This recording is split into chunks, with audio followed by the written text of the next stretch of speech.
Islam, peace. Hotep, shalom, greetings, Akwaba, all that. We're here. It's the 15th of October 2013, Canaanland Moors class, and today we have to always give, high honors to the Prophet for doing that divine work, you know what I mean? Bringing us back our nationality and our birthrights, right? Like bringing it back to us, giving it back to us, right? So we give high honors to the Prophet Noble Drew Ali, right?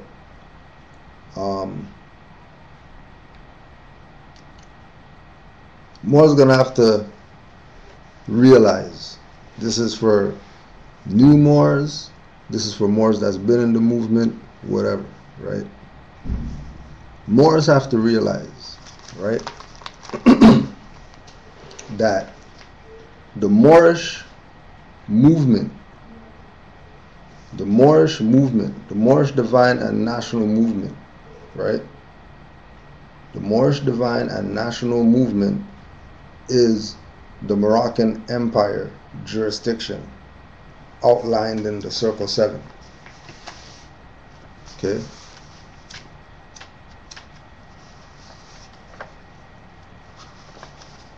Right? Egypt, the capital empire of the Dominion of Africa. Egypt, the capital empire of the Dominion of Africa.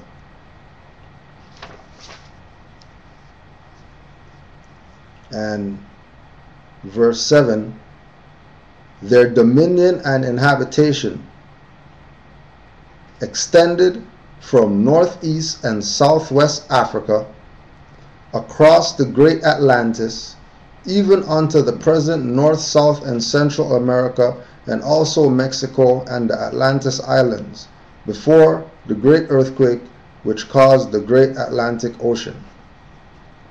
Right? Now remember, this is the Circle 7. Okay? Noble Drew Ali knew what he was doing. This wasn't... People have to get off of this put Noble Drew Ali on some pedestal. It wasn't about Noble Drew Ali. It was about, he was following the law. Right? He was following the law. He went back to the ancient mind of his foremothers and forefathers. That's why we honor him. We don't honor him because he gave us the right to travel, or because he gave us cards or buttons or turbans or fezzes. We honor him because he was active. And this is activity. Again, right? Once again, don't forget, all you people that watch this, right? All you people that watch this, tell Seti, get at me about this Moor science and how he's not a Moor, right? That's the challenge going out to all these guys. From Kudro Adol. Prove to me you're not a Moor. Everybody out there, everybody who anybody calls somebody that they want to get information from, right? If that individual doesn't say that they're a Moor, right, I'm challenging them to prove to me on a DVD, on Ustream, on YouTube, on your phone, whatever. Prove to me that you're not a Moor.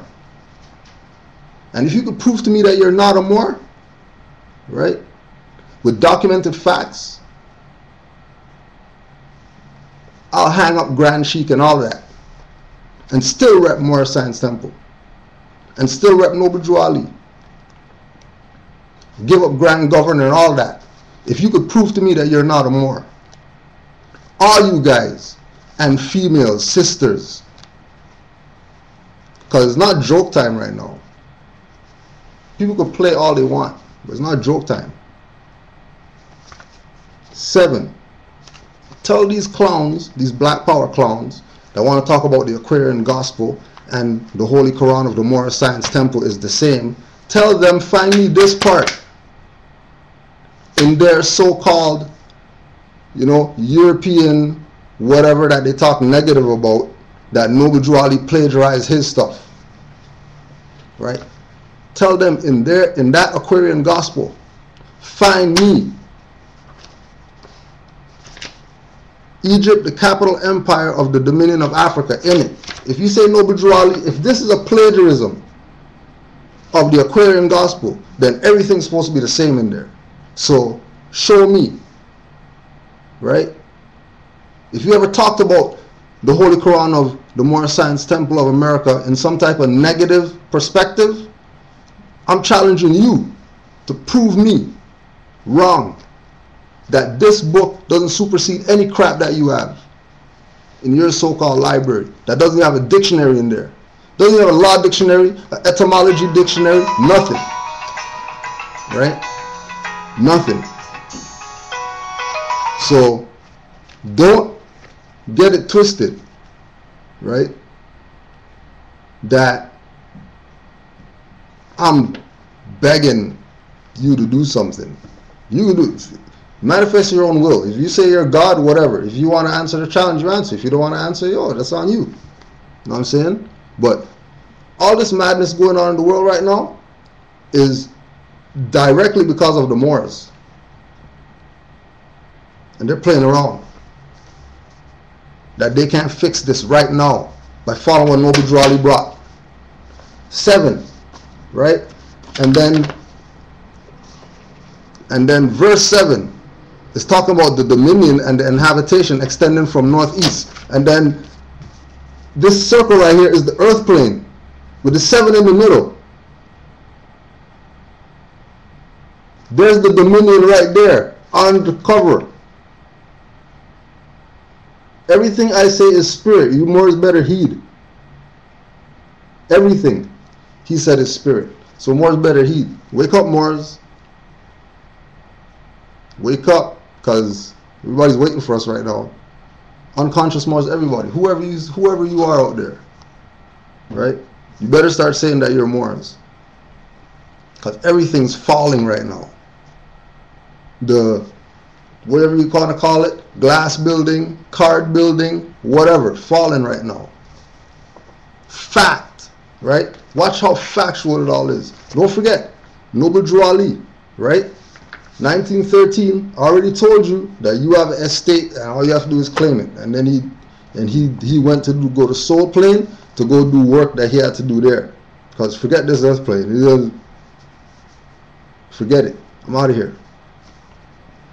Right?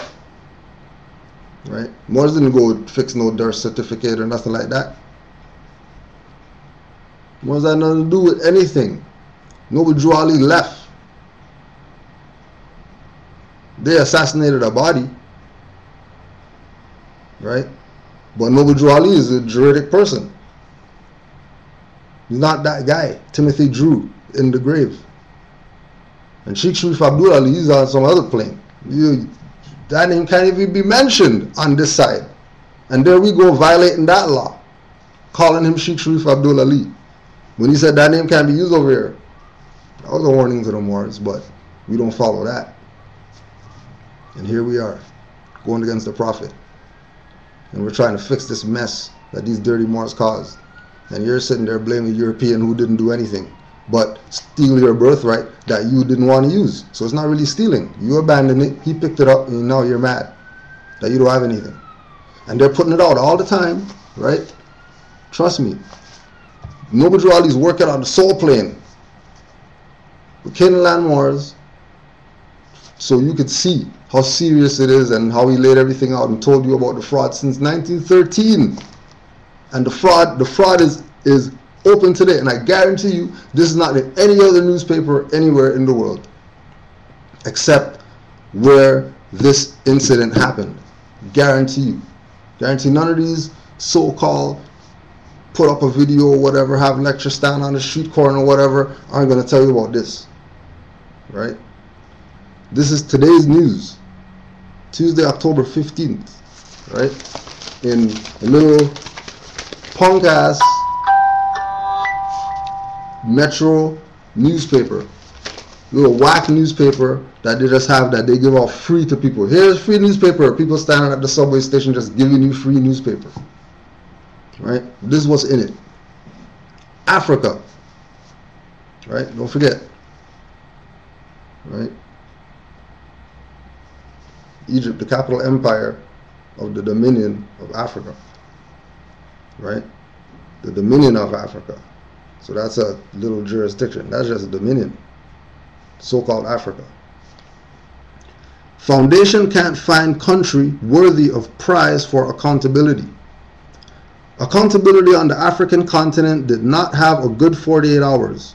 On Sunday, the African Union said an international court should delay its trial of Kenya's president. And on Monday, the Mo Ibrahim Foundation declined to give its annual Good Governance Award and $5 million US prize, right,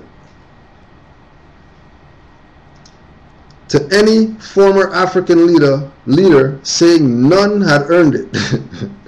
The new measurement released by the foundation on Monday found that 32 countries on the continent have seen a decline in categories of safety and the rule of law since the year 2000, as violence inside borders rises. Mo Ibrahim, a British mobile phone magnate who was born in Sudan, said his foundation should not lower its standards in order to present the award every year, and that young Africans are taking leadership more seriously now. Africa is changing, and the young African generation is different, he said. The Hague. Kenya's President Uhuru Kenyatta, center-left, is due in The Hague, Netherlands-based ICC next month. But there are growing indications that he will not go. Kenyatta and Deputy President William Ruto both face international criminal court charges for allegedly helping to orchestrate 2007-2008 post-election violence. In a summit of African leaders on Sunday, the African Union said it would petition the UN Security Council to have Kenyatta's case deferred. Right? So they're telling you right there, right? No sense repping Africa. Like, why are you repping Africa? They can't even win a little award for dealing with the rule of law and safety of their own people. They're not worried about outside people coming and warring with them. They have war inside their borders that they can't even control. And people want to leave their estate that Noble Drawley left them to go for a dominion. Like some idiots. To go for a dominion. You give up an empire for a dominion and want to complain why you don't have anything. Right?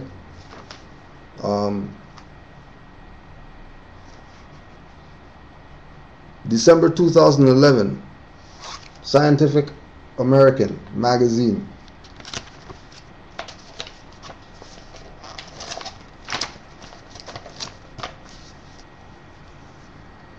I'll just let you read that.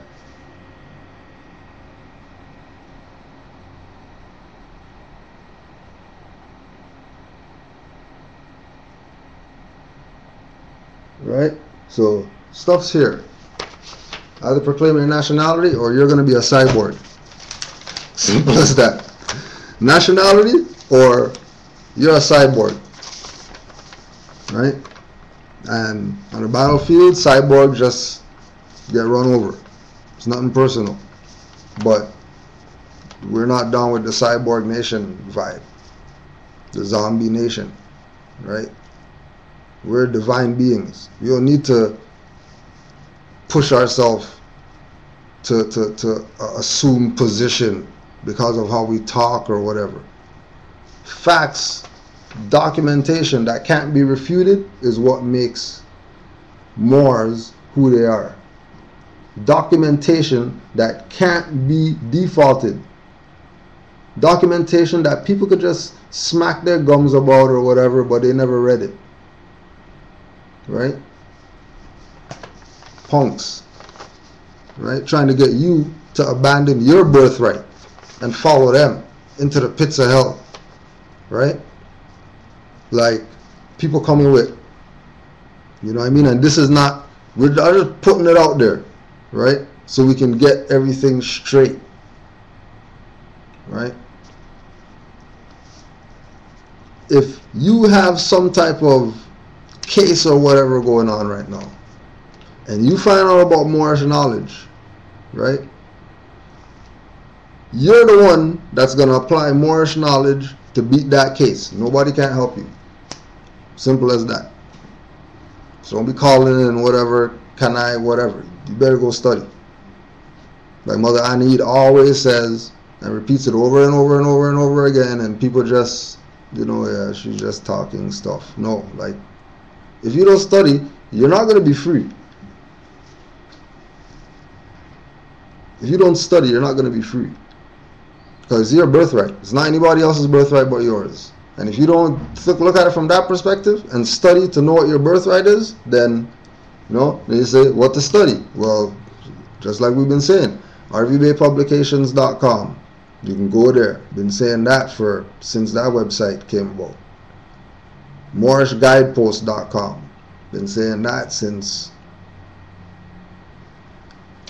SevenSealsPublications.com. MoorishNationalPublicRecords.com. CanaanlandMoors.webs.com. There's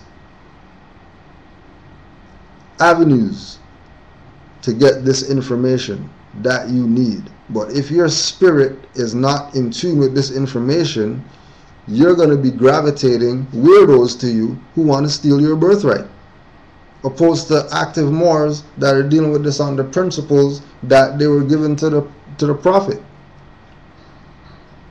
There's only one way this is going to go, and it's by following what the prophet said. Everything's right here. Okay, you don't need nothing else. Everything's right here for you to know what it is about being a Moor. If you want to know about being a Moor. And this is online. You don't have to even go. This is free. You can just go online and get this. Print it off yourself. Right? But people want to make stuff crazy. Tidal wave crazy. Right? Again, Today News, whack newspaper. Just a little whack newspaper that they just give out for free. Have a guy standing at the bus station with a bat, like newspapers piled up, given away free.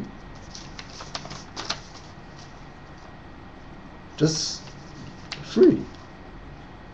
And then right over there, there's 3 newspaper boxes that you pay for.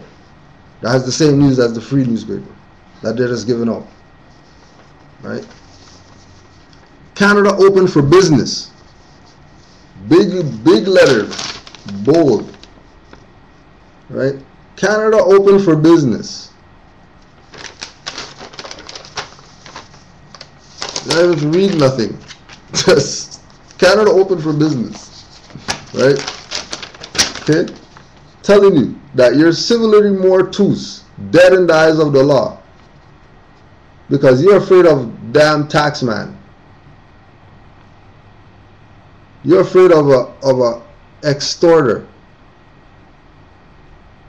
in your own land. Like they're telling you. A skull with human hands looking at a computer. Doesn't that mean civility mortis? Doesn't that mean you're alive but you're dead? If they're implying that this skull head, this skeletor, has human hands, forget the European hands, forget that, because there's dead people that look like us too. And they didn't want to make it obvious. That's why they didn't show, dark hand there. Show who they're really talking to. Civil little mortus. And like we say, it's the European too. Because they're getting it by their own. And they're scared. They're so scared of the tax man that they killed their whole family because they lost their mortgage. Make everybody drink bleach. Europeans. Because some Europeans have a corporation that they're using, right, to scare people. When people could use the Fair Debt Collections Practices Act and kick their ass. Because they're inquisitionists. Right? They're not there for our best interests. You know what I mean? Certain ones we're gonna mess with, but certainly these corporations, you know what I mean? Because we have a right to contract, so we can mess with who we want to mess with. Okay? But certain corporations you don't want to deal with. If they're sending you something, you're not having no dialogue with them over the phone. All your dialogue is in writs. And that's it. Well, what if I want to put a lien on them? What are you going to lien? They're bankrupt. Why are you lien a bankrupt entity? 500,000 million in debt. $1 billion in debt. And you're going to lien them. Or you're going to give them a bill. It tells them to pay you in what? With debt. What they paying you? You're going to sue them for credit and they're going to give you debt. Better you just take your writs, sit in front of the camera just like this, read your writs, and put it on YouTube. That would be a bigger suit than you trying to sue them or lien them or cause them some type of financial The only financial hardship you can cause them is by proclaiming their nationality. You not sue them for reparations because you haven't done that. Tried that, didn't work, been trying to do that, still trying to do that in the black dead civil little mortus status. Thinking that, yeah, you can just go on rvbay.com only and not go to the library once in your life and go study for a couple hours. Like study for a couple hours. Like have people walking looking at you like, who's this guy? Books up to here. And just 5-6 notepads. Because you can't take any books out at certain libraries. So you're going to just have to go in right there. Just take 2 hours. You know? And just go find a section about whatever you want to find out about and just, smash them hard for 2 hours. See what you find out. Because it's your birthright. I can't make you, we're going to give you suggestions. But it's your birthright. You have to use your birthright for what you will. Everything is in here. Everything. Right? Correcting the position of the Internal Revenue Service and Social Security. Sister Annie Edel. There has been a lot written and spoken about the Internal Revenue Service Accounting Corporation. This treatise is brought forth from a perspective of positive law. First and foremost, we as the people must know that all governments are created to preserve, protect, and secure the rights of the people, specifically the birthrights of the people and their inheritance, which cannot be bought, sold, or transferred. Those people are the Moors of Maghreb Al-Aqsa, America. They are the heirs apparent. Right? That's a documented fact. Noble Drew Ali said it. Okay? And nobody came and said refute it. Because status is the first issue at law. So for a black guy, a black man like Seti to talk about this, he's already in error talking. Because you can't talk in a dead status. So your position void. Right? That's why Alim won the debate. Because status is the first issue at law. And obviously, in a dead status, you're civilly mortus. dead in the eyes of the law. So any claim you make is void ab initio. And Alim's claim was in full life, because he was there as somebody with a status. Forget the information that they brought. Information is, that's secondary. That's jurisdiction. That's subject matter. You're not supposed to be talking about subject matter before status gets on the table. All those debates, nobody put their status on the record. All those guys, void. Void. Nothing they say means anything, because their status, everybody's status that's involved, has to be put on the record. And if your status is similar to mortus, meaning if your status isn't connected to a nationality, you're void. You have no talk. Shut your freaking mouth, because you have no talk, because you didn't establish status. Which, once the statuses get correct, then we go into jurisdiction, which includes subject matter,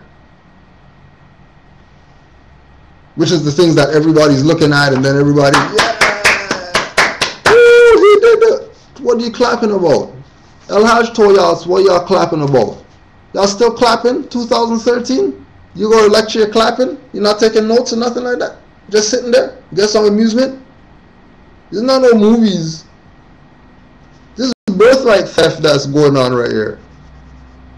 All these corporations around here are bankrupt. All of them. All the corporations are bankrupt right now. Right now. They say it on the news every day. Day 12 or 13 or whatever right now. That they're shut down. Canada right now is shut down. Parliament's closed right now. They have people going to tours in the parliament, because it's shut down right now. And tomorrow is when they have their first start of the fiscal year for their corporation.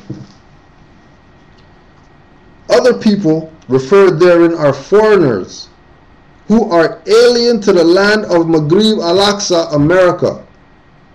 They benefit by way of the heirs, Moors, as they have privileges through and by the Moors via the American Constitution, which secures those privileges.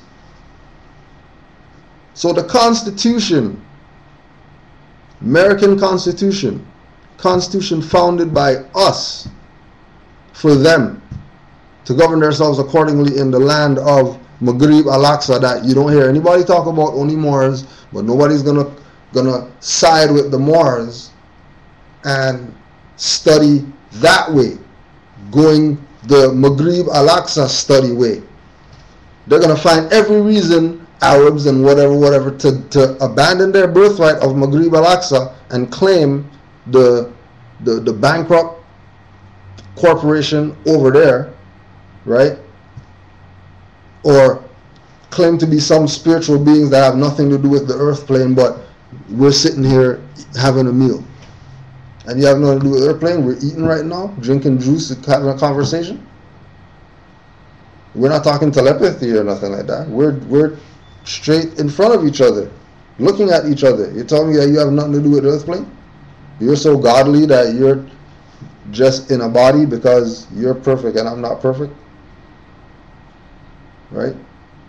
We gave them the privileges. So when you see people like Latif Bey, right, put out stuff, you don't get mad. If he realizes that, you know what, the Constitution is really what the supreme law of the land is. It's not all these ordinances. And this is really actually the Moors' land, because the Moors are the one that set up. If that's their perspective as a European, then they're down with the movement. Right? Some privileges are supreme, and some privileges are subordinate. Don't get mad when you see Europeans say he's Bay or whatever. Clearly he's a European. Clearly he's masquerading as a Moor, no different than when they dress up in all these places having their parades for the Moors versus the Christians. It's the exact same thing. Only thing, one is a reality. This European is actually active for the cause, fighting the same IRS that Sister Anita is talking about, telling you that it's a private corporation. Don't get mad at them. Get active. Don't get mad, get even. Right? However, the heirs' birthrights are first and foremost protected and secured in the Constitution. The Constitution is an eloquent document based in ancient principles of government and designed to protect the heirs of the land, the rights of the people, and the privileges of the foreigners. So make sure you go get the book, because I don't want to read all this just because, you know what I mean? We're pushing active Moors. So go get the book, right? You can get it at rvbpublications.com, or you could contact Sister Anita personally, MoorishNationPublicRecords.com, right? Moorish, MHHS Blog Talk, or Facebook, and support the cause, right? Because everybody has questions that are right here. Everybody has questions about how is this and how to do that and how to do this and how do I secure whatever, and everything's right here in all these little booklets that are all just little booklets, right? Full. The Internal Revenue Services Accounting Corporation. Remember, everything lawful government does by definition is supposed to be and is all about securing the birthrights of the people. Therefore, all statutes, statutes at large, codes, ordinances apply only, bold, to public servants, trustees, and corporations, all corporations inclusive of federal and state government corporations, agencies. When you research, review, and or study the Internal Revenue Codes, they apply to public servants, trustees, and corporations only. If you study, you should even put it in the book for you, you will find that this is exactly what they affirm. As always, the key to this degree is study, the 4 times. It is not the function of our government to keep the citizen from falling into error. It is the function of the citizen to keep the government from falling into error. American Communications Associations versus Dowds, D-O-U-D-S, 339 U.S. 382 442 1950.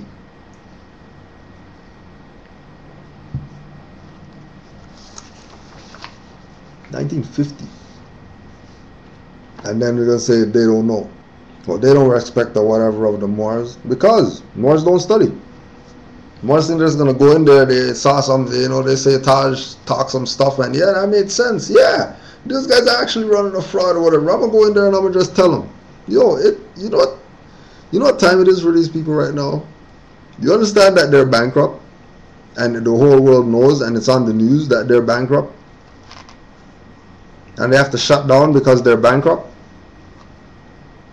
Like, are you really digesting what these people are trying to tell all the heirs of the Maghrib Al-Aqsa that are still just putting out albums and waiting for the basketball thing to happen and waiting for the football, but they're bankrupt? How's Detroit have any teams when they're bankrupt? Or is the Detroit teams a separate jurisdiction than the corporation of Detroit that's bankrupt right now? And then if that's the case, then when they go after those people for taxes, that proves that IRS is a private corporation and has nothing to do with government.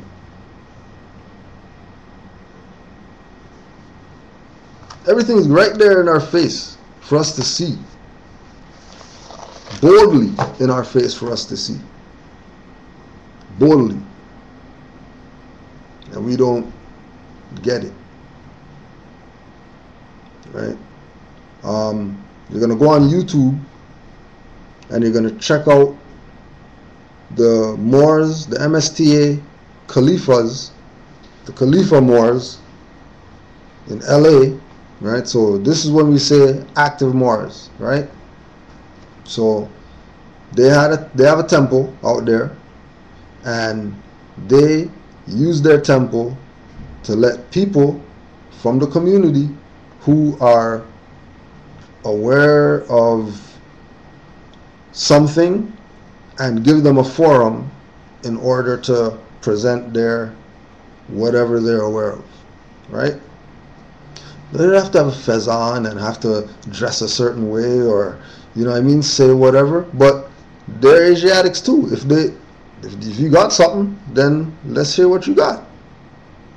Because you're part of this nation. Whether you think that you're not part of this nation and you think you're black, whatever, and all of that, call yourself whatever. Moors know that you're Moors, right? Moors know that you're the heirs of the estate. Whether you know it or not, that's not what I'm talking about, right? I'm talking about from our side. So from our side, we know that in this example, naturopathic medicine is the way to go. So if there's somebody in the community that has that, then, you know what I mean? So Dr. Rashana Najiullah, right, has a lecture, Introduction to Naturopathic Medicine, right? RAUSHANAHNAJEEULLAH NMD, right? Good lecture, right? Something you need to hear if you can get away from the shroud, get away from the what's presented before you in the image, and really get the knowledge, because there's a lot of more science in there, right? That's just nature, because that's what the study is. So things that are being said, make sure you have your circle 7, because there's relevant things, right, that are talked about, right? So check that out. Also wanted to put out there from February, because, you know, it's one of those things where regardless of the shroud, right, we understand what the message is opposed to who's presenting the message, right? And the Moors, members, students, and citizens of Moor Science Temple, the Divine and National Movement of North America Incorporated, number 13, the Moorish American National Republic in New York City, was invited by a public school to speak for 2 days back-to-back on February 21st and 22nd for Black History Month 2013. So just wanted to put that out there so that you can see that if a public school of a corporation that's bankrupt and all that are giving the Moors access to their so-called dumbed-down facility to teach them about nationality and birthrights, right? Because don't forget, during Black History Month, they're going to have all the regular whatever. But to take this step, not because they want to take that step so they can look like they're... It's the time of the Moors right now. Intelligent people know that. And they put it in their movies, and they put it in their commercials, and they make little toys and cartoons or whatever to let you know. And we're not getting it, right? And we're not even talking about the all the proclamations from all the mayors either. We're not even talking about those verifications of what the Moors are saying is for real and legit, and people know about it, and they're willing to support it if you support it. If you don't support it, then, you know what I mean, those who are involved will take the benefit, because there is a benefit, right? There is a benefit to knowing about your nationality and birthrights, but that benefit is going to be made known to you when it activates in you. Don't worry about Cujo's doing, because I guarantee you our situations are very different. And the only thing same about our situation is the person who's coming at us. Right? That's the only thing same. right? And if the focus is there, because if you study, you would realize where the window is for you to get out of that particular whatever it is that you're dealing with, whether it's a case or whatever. You know what I mean? Like there's people that I've dealt with personally. Tell them from the start, yo, don't think that you could call if something goes down. Like you can't call me because I'm here. So don't think because I'm giving you the information, I have an obligation to you in that sense. Like, yeah, we could build or whatever, but that's your birthright. If something gravitates to you about your birthright and you choose to exercise it, exercise. But better know what you're doing. Because everybody knows or has heard of somebody getting kidnapped and then them making the call and then, you know, them being stuck there. Why? Because this is not no joke. This is not, you could go on YouTube and yell and, you know what I mean, make this glamorous and whatever. This is not that. You know what I mean? This is birthrights. This is nationality and birthrights. This is divine. This is something where you can't mess this up, like Drew Ali said. Like, you can't mess this up. You can't mess it up. Because if you try to mess it up, it'll mess you up. And then after it messes you up, then you want to try to blame, you know what I mean, the Moors that didn't answer the call, and the Moors that gave you this paper, and the Moors that gave you this card, when it was you. You weren't spiritually in tune with what you were talking about. Because, I tell you, study. And it's just like with the 101 questionnaire. You don't have to study, because he gave you the answers as well. He didn't just tell you questions and send you running off to go find that out. He also gave you the answers. Right? So we have to put our boy right now on. We got to put our boy,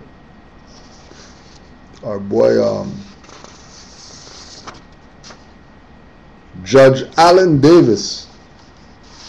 Right? Got to big up Judge Alan Davis for telling the people the truth. Right? For telling the people the truth to their face. Okay? Right? And then this was on Canadian news. This might have been around because it should have been something big everywhere. Right? Judge to man, sorry, you're still legally dead. Right? Starts off, one of the stranger cases. A judge in Ohio has ruled that a man declared legally dead after he disappeared in 1994 still is legally dead, even though the man was in court asking the judge to declare him not dead. Longtime correspondent, photographer, reporter, bumper sticker, music, Donald Eugene Miller Jr. walked out of Hancock County Probate Court on Monday as legally dead as ever. In 1994, the court ruled that Miller was legally dead, 8 years after he disappeared from his Arcadia rental home. The same judge, Alan Davis, ruled Monday that Miller is still dead in the eyes of the law. Miller's request for a refusal came well after the 3-year legal limit for changing a death ruling, Davis said. Miller's ex-wife, Robin Miller, asked for the death ruling so Social Security death benefits could be paid to their 2 children. She said after the court hearing that Donald Miller left the state with hefty child support bills. He was scared of a jail term, she said. He owed about $26,000 in overdue child support by 1994. Robin Miller opposed his request for a change in death ruling because she does not want to repay the Social Security benefits. She does not have the money. Judge Davis, don't forget, they're bankrupt, right? Judge Davis referred to Donald Miller's case as a strange situation. We've got the obvious here. A man sitting in the courtroom, He appears to be in good health, Davis said. But the 3-term time limit on the death ruling is clear, Davis said. I don't know where that leaves you, but you're still deceased as far as the law is concerned. Eugene Miller apparently is not happy, according to a reporter who attended the court. Miss Miller expected the court to be packed with paparazzi and was surprised there was a single reporter and photographer. Dead in the eyes of the law. He's in the court, standing in front of the judge, right? And the judge said that he's dead in the eyes of the law, right? Told you. Told you. European. Told you. Right? Told you. In Ohio. Told you. Dead in the eyes of the law. And it was a European. Right? China's Wanda buys Sunseeker yachts and invests in London's skyscrapers in £1 billion UK deals. Right? So I thought these guys are bankrupt. So how come China is buying all these corporations in the UK now? Not only just in the U.S, but also in the UK, the two abbreviated corporations, the UK and the U.S, right? You know, Sizzler dropped it when Babylon is going down and there is nothing they can do about it. Right? Their time's done. Their time's done. The British public debt is the total quantity of money borrowed by the government of the United Kingdom, and at one time, through the issue of securities by the British Treasury and other government agencies. As of Q1 2003, UK government debt amounted to £1,377 billion, or 91% of the total GDP. The UK national debt, Britain's debt, blah, blah, blah.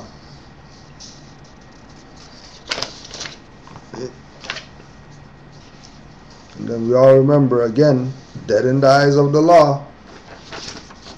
Remember Kilpatrick? Boy Kilpatrick. You know, from that bankrupt corporation.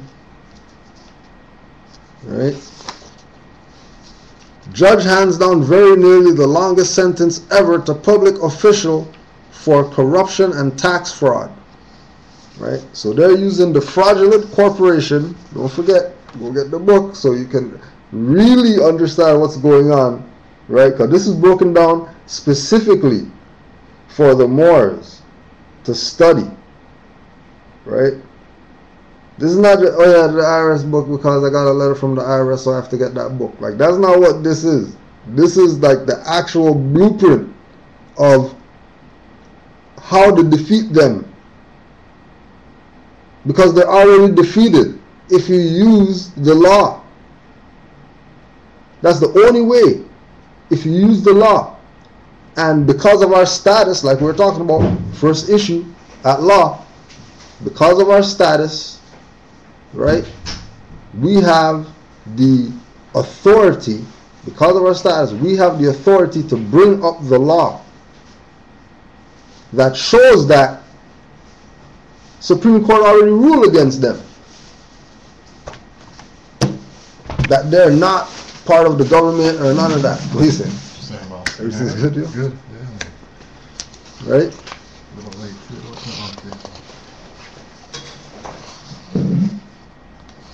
So they got Kilpatrick, right, using the Inquisition Revenue Services against the Moor, right, when that's a bankrupt corporation. Remember, bankrupt, right, because they're doing business with the bankrupt entity, so they have to be bankrupt in order to do business with the bankrupt entity, right? Okay. Internal Revenue Service criminal investigation. Investigates potential criminal violations of the U.S. Internal Revenue Code and related financial crimes in a manner intended to foster confidence in the tax system and compliance with the law. Oh yeah, and let's just put this out there, just to put it out there.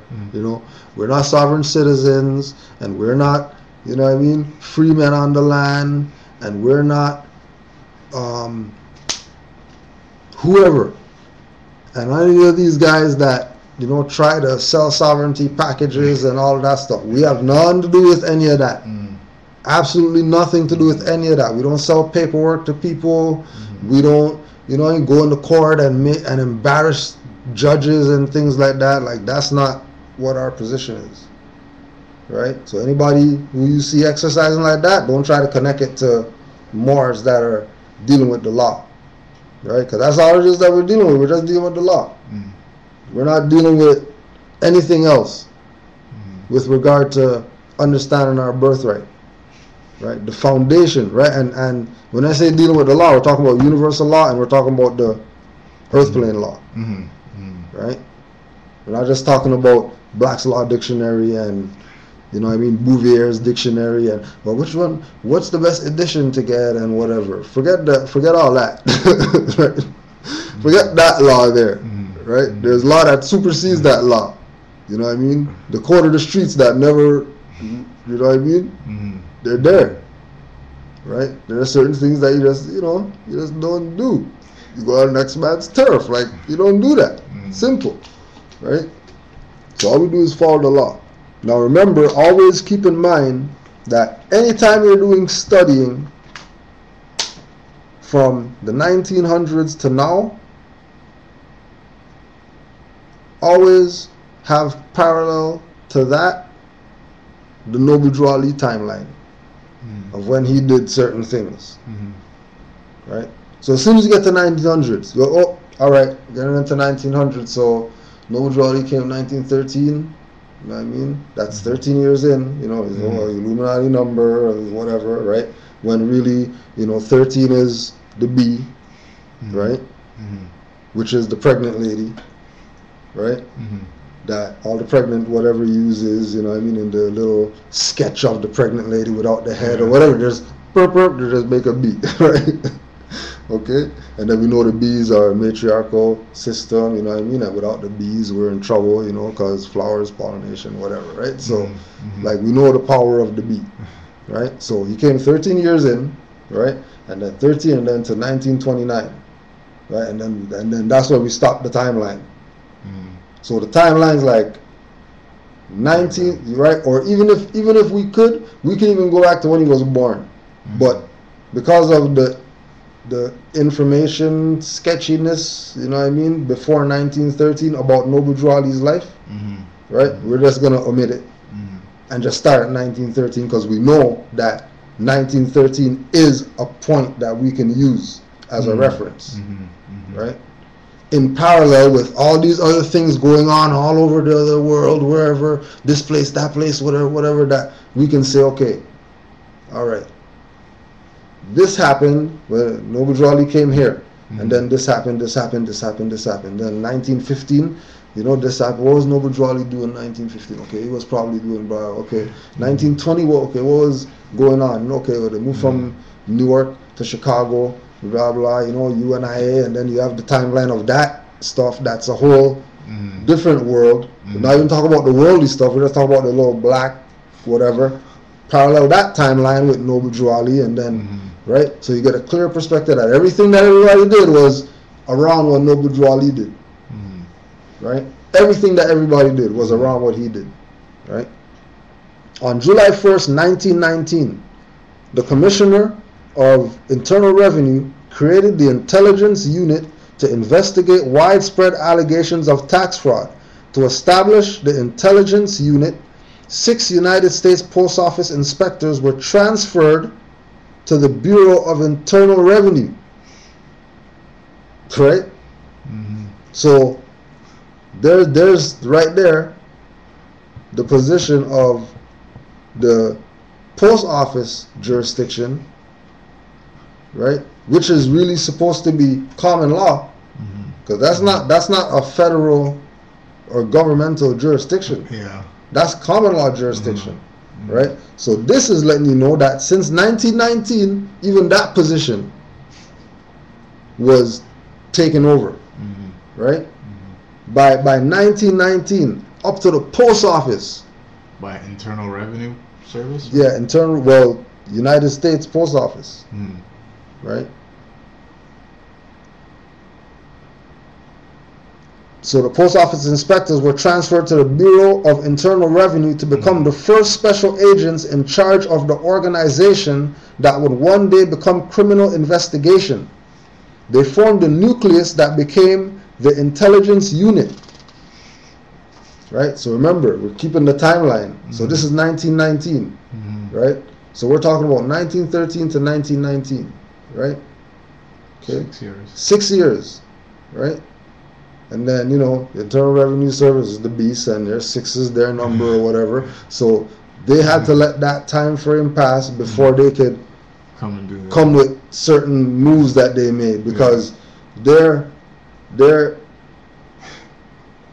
manifestation is not spontaneous, right? Their manifestation is calculated. It's calculated, right?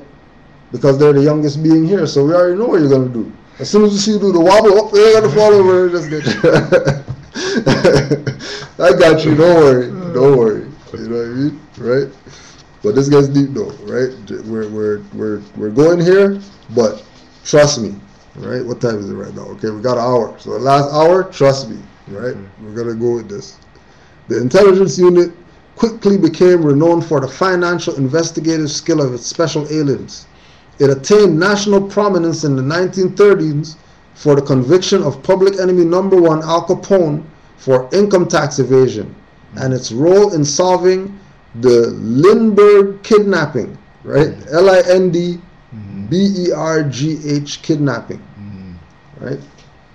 The Lindbergh kidnapping, right? Just follow it. So Lindbergh kidnapping, right? You already know kidnappers and those people right there. They're of a certain stock or pedigree or whatever, right? Like only certain people do those type of stuff, right?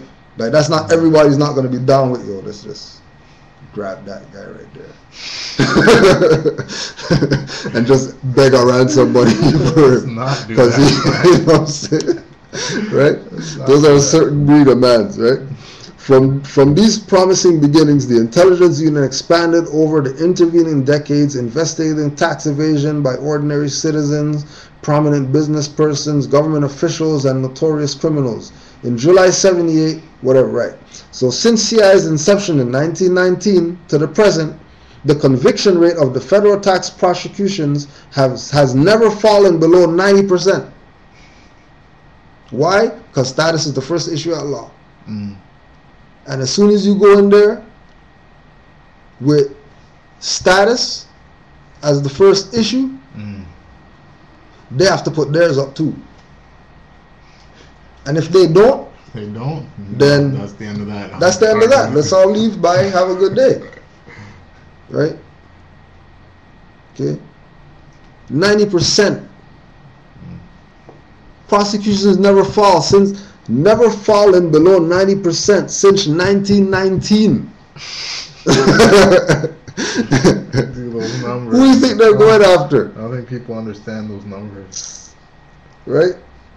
The whole you know, Al Capone for tax evasion or whatever was a front. All those were fronts for a bigger thing. Watch where we're going with this. Right? The early years of organized time in Chicago, right? So remember, right? Remember the timeline. Noble Jolly, 1913, right? Went to Chicago and started really taking, right? From Chicago, right? Early years of organized crime in Chicago, late 19th and early 20th centuries, were marked by the division of various street gangs controlling the south side and north side, as well as Black Hand organizations of Little Italy. Okay. Right? Black Hand organizations from Little Italy, Little Italy, right? Black Hand, Italian, Mano Nera, was a type of extortion racket. Mm-hmm. It was a method of extortion, not a criminal organization as such, though gangsters of Camorra and the Mafia practiced it. Right? Origins. The roots of Black Hand can be traced to the Kingdom of Naples as early as the 1750s. However, the term is normally used in English, specifically refers to the organization established by Italian immigrants in the United States during the 1880s who, though fluent in their southern Italian regional dialects, had no access to standard Italian or even a grammar school education.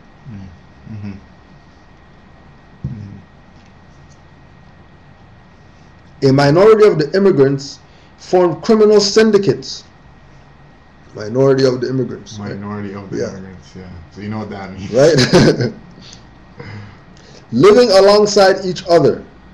By 1900, Black Hand operations were firmly established in the Italian-American communities of major cities including New York, Philadelphia, Chicago, New Orleans, Scranton, San Francisco, and Detroit.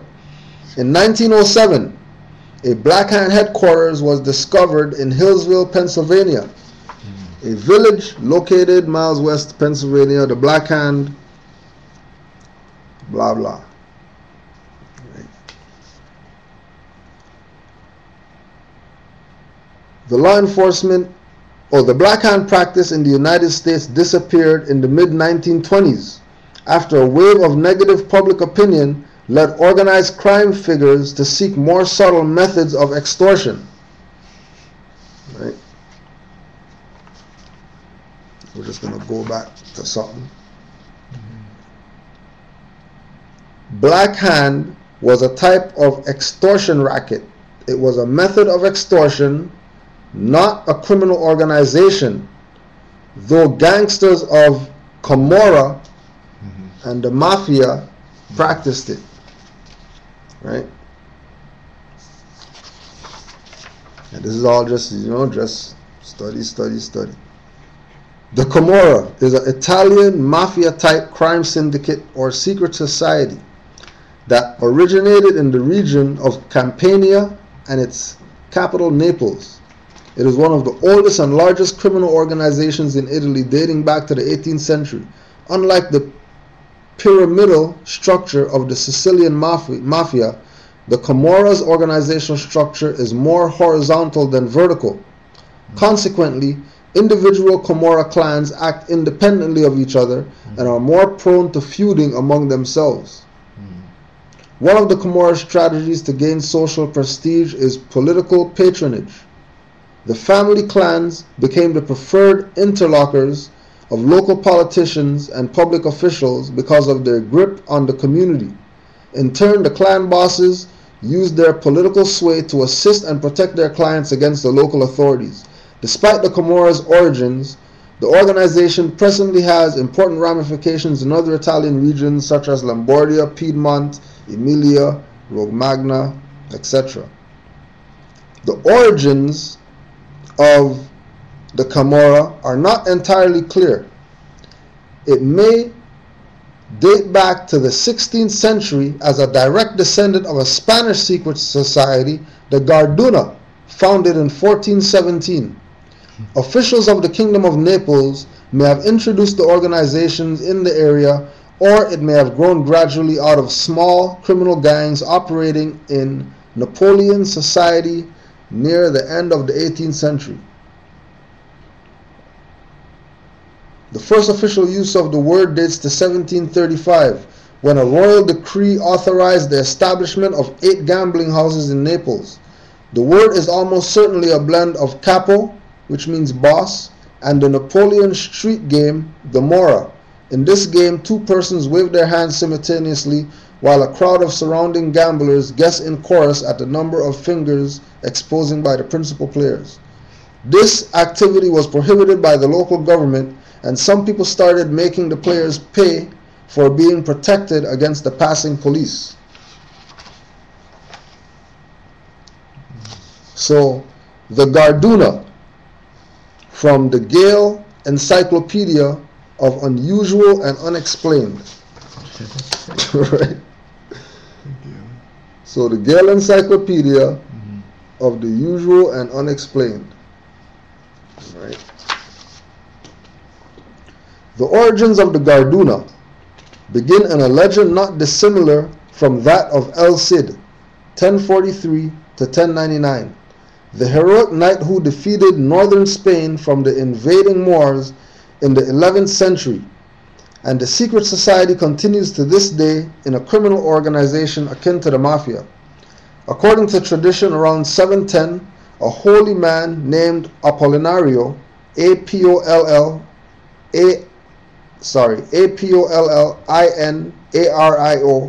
who lived a hermit-like existence in the hills above Cordova, had a vision in which the Blessed Virgin Mary appointed him to be the savior of Spain and drive the Moors out of the land.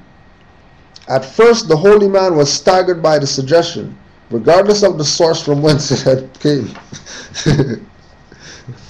What remained of Gothic Spain had fallen into decay, deteriorating into a patchwork of petty princedoms woefully infatuated against the powerful Moors who had conquered most of the land and established their royal seat in Cordova. But when the apparition of Mary presented him with a button, and she said had been taken from the robe of Christ, Apollinario knew that he had been given the power to raise a band of holy warriors. He followed her orders to gather an army from the simple country folk of Spain, even from the bandits who lived in the mountains, and to avoid the corruption nobles and landed aristocracy. The hermit from the hills above Cordova was blessed with a charisma and caused the common people to flock his leadership. You know, you see how they're boosting up there, right? He told them that those who followed him in the Garduna, his sacred army, would be licensed by God and the Holy Virgin to destroy the invading heathens by any means. There would be open warfare, of course, but they would also be free to plot murders and practice any kind of secret treachery. Those who joined the Garduna would be absolved of all wrongdoings, as long as their violence was committed only against non-Christians. Thousands joined the holy man in his crusade against the Moors, and his army of peasants, beggars, and bandits fought so fiercely under the standard of the Holy Virgin of Cordova that no Moorish force could repel them. While the Garduna may have been harassed by the powerful Muslim armies and conducted a guerrilla-type warfare against them, they by no means drove the invaders of Spain as legend told it. After about 714, the Gothic monarchy of Spain had been replaced by the institutions of the conquering Arabs, and a short time after Spain had fallen to the Moors, it became the most prosperous and civilized country in the West. Within, right, after it fell to the Moors, it became the most prosperous. Within a few more years, the Arabs, who, you know, Seti says, you know, those guys are the pale guys and whatever, when they're talking about Moors, right? The Arabs had extended their European empire north of the Pyrenees Mountains to the south of France, and from the mouth of the Garonne to that of Rhone. In 732, Charles Martel of France stemmed the Muslim tide of conquest at the Battle of Tours, and the Arabs retreated back to Spain, where they retained peaceful possession of the country or many centuries. Cordova became a highly respected seat of art and learning, and the Arab philosophers became the sages of the West.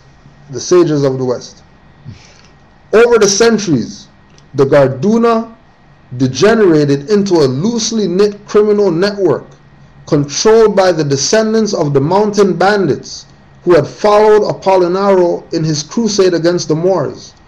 Deception and murder were still practiced on a large scale by the Garduna, and they maintained the old dictum that only the blood of non-Christians was to be shed.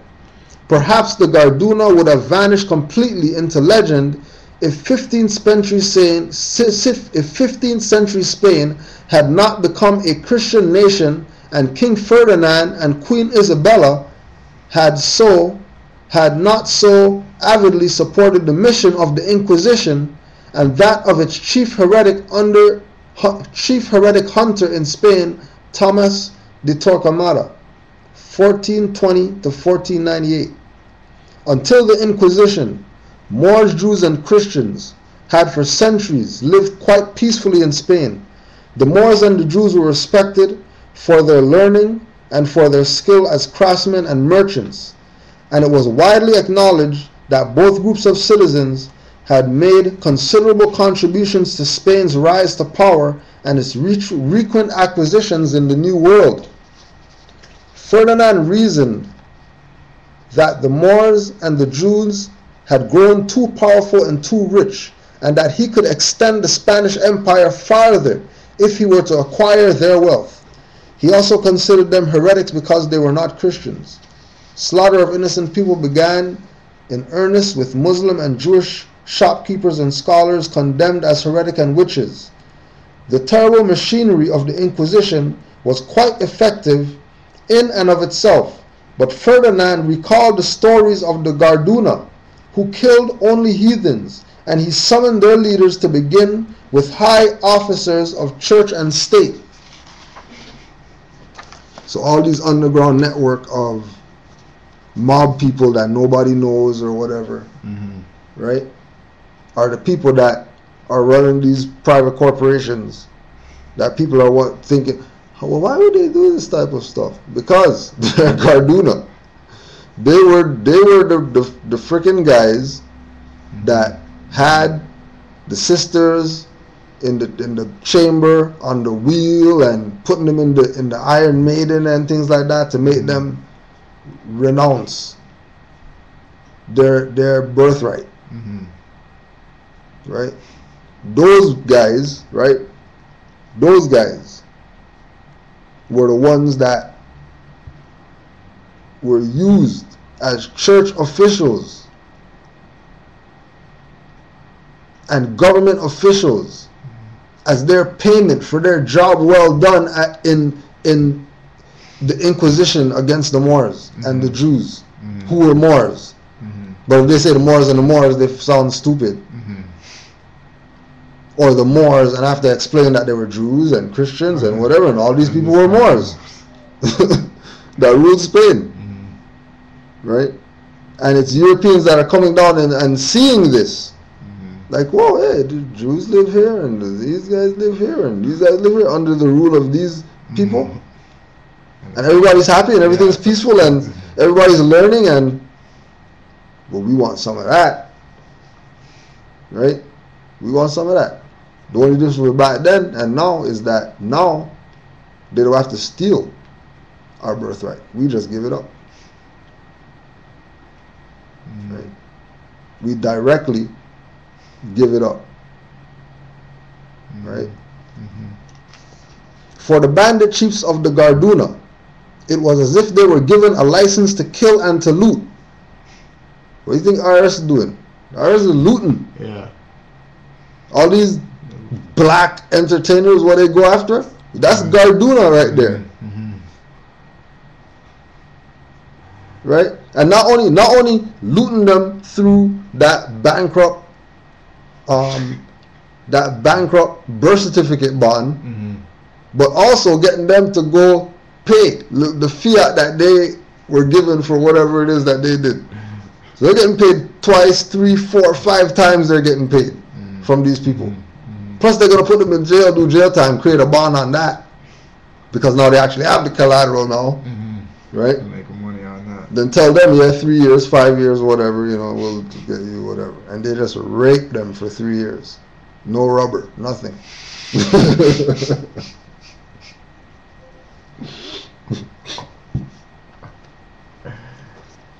Keep going back for more. Right? For more than 100 years, right? For more than 100 years, the Garduna murdered, raped, and looted on the orders of the Inquisition. Right?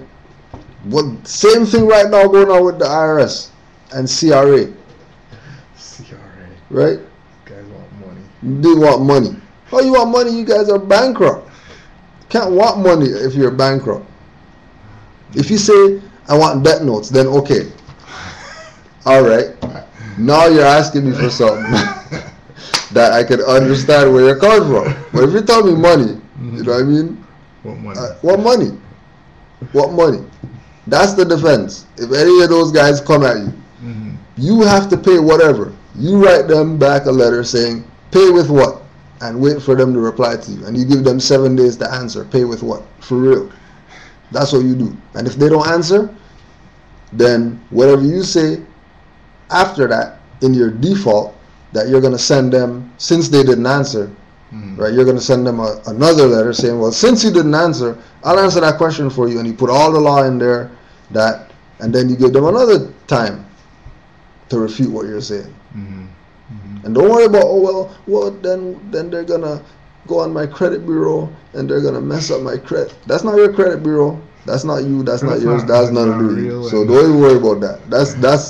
That's invisible man. Right? Pretend he doesn't exist. Pretend credit bureau doesn't exist, because it has nothing to do with whether you're going to get a house or not or whatever. Right? They're not going to check that. You know, like that's the game that they're running. Trust me. I used to work collections. You know what I mean? Like I know the stuff. I know the stuff. They're giving people hard. Right? And who are they all? The Garduna. I used to work for the Garduna. Right? I used to call you. We used to go through the Fair Debt Collections and Practices Act, yo, to find out, what we can do, what we can't do. You know what I mean? How far could we could we toe the line? Let's toe the line. Let's toe the line with this guy. You know what I mean? He's been hanging up for the past 5 days or whatever. Let's toe the line with this guy. You know what I mean? Let's pull his Equifax. Let's pull his Equifax and find his family members, and let's call them and tell them to give him the message. I bet you call back. Right? Racket. Extortion. Telling somebody. You have to pay under duress. You have to pay. You have to pay. Right? That's inquisition. Even if they pay it, it's under duress. That's inquisition. Been forced to pay. It's going on right now. And the only thing that could get you out of that is nationality. And not nationality, here's a paper. Nationality that you are nationality. You are the trust. You are the estate. You are the mandate. You are the Moorish Science Temple. You are the Moorish Divine National Movement. That's not stuff out there that, I'm going to go to the temple because those guys are doing whatever, and then these guys aren't doing whatever. You know what I mean? Like if this is what we should do, right? All the Moors who said, well, I went to a temple, and when I went to the temple, it was just like, I can't even stay here because they're not dealing with nothing that's on my level as far as studying, right? Okay, you take a little time, go there, become a member, and now you're a member. Now you change stuff. And then if it still doesn't go how it's supposed to go according to law, then you know that they're fraud and it doesn't even make sense. You know what I mean? To deal with them. Scratch that one off the list. Next 49. Go to those ones. Go to the temple, and in the meantime you're doing your own studying. You're not just waiting for somebody to, like sitting on just wait. Fuck. Can't wait for Taj to drop that next. You know what I mean? Who's dropping the newest Taj? Like, you gotta. That's not what. Own research. That's not what the perspective is at all. You know what I mean? And we were like that. You know what I mean? Yeah. Waiting for and then someone else. Get them on the phone like, no, I'm just for the sink or for the drywall. I'm not doing no classes or lectures or nothing. That's working. What the hell? A regular guy. Just working. No, it's not stardom. Man, it's in the jacuzzi or whatever. You know what I mean? Like, yeah, I'm Taj. I'm coming out with a DVD in 2 weeks or whatever. Right? By 1670, the Inquisition withdrew its support from the Garduna. So 1492 to 1670, these guys were practicing